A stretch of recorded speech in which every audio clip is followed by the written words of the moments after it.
শহীদ হওয়ার কিছুদিন পূর্বে তার সেন্টারে আমি তার সাথে দেখা করি। সেখানে তিনি আমাদেরকে বলেন যে আমাদের কাছে সবাই আইডিয়া নিয়ে আসে, কিন্তু আমাদেরকে কেউ টাকা দেয় না। ফলে আমরা যে আইডিয়া বাস্তবায়ন করতে চাই, আওয়ামী আগ্রাসন রুখে দিতে চাই, সেটা আমরা করতে পারতেছি না।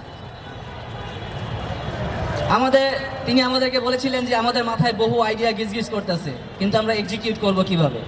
এখন আমি হাদি ভাইয়ের সাথে সুর মিলে একটু বলতে চাই যে যারা জুলাইয়ের রক্ষাকর্তা হিসেবে নিজেদেরকে জাহির করে বেড়ায়, সেই এনসিপি সহ আরো অন্যান্য যেসব রাজনৈতিক দল নিজেদেরকে জুলাইয়ের রক্ষাকর্তা হিসেবে জাহির করতেছে বারবার, তাদেরকে বলতে চাই যে আওয়ামী যে আগ্রাসন ছিল ওইটাকে দুমড়ে মুচড়ে ছিঁড়ে ফেলতে হলে আমাদের আগে কালচারালি সেট আপ হইতে হবে এবং কালচারালি শক্ত হতে হবে।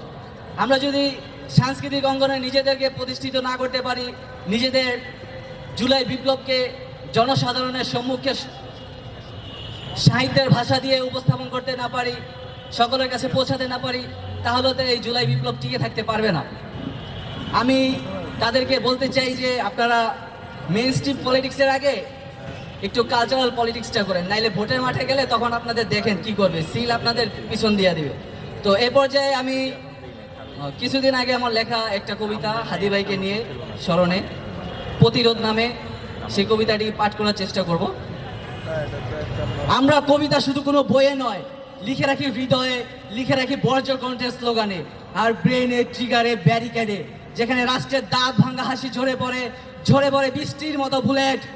এখানে সংস্কার মানে ধ্বংস, আর রাষ্ট্র মানে দিনে দুপুরে মেরে ফেলা, বর্ডারে লাশ ঝুলিয়ে বন্ধুত্বের প্রতিদান দেওয়া, ঘুমন্ত নারীর সম্ভ্রম হানি করে ঘরে পেট্রোল দিয়ে আগুন জ্বালিয়ে দেওয়া।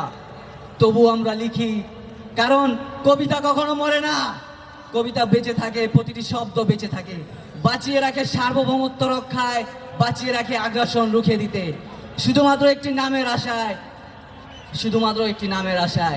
সেই নামটি শুধু বাংলাদেশ, আর একটি মানচিত্রের আশায়।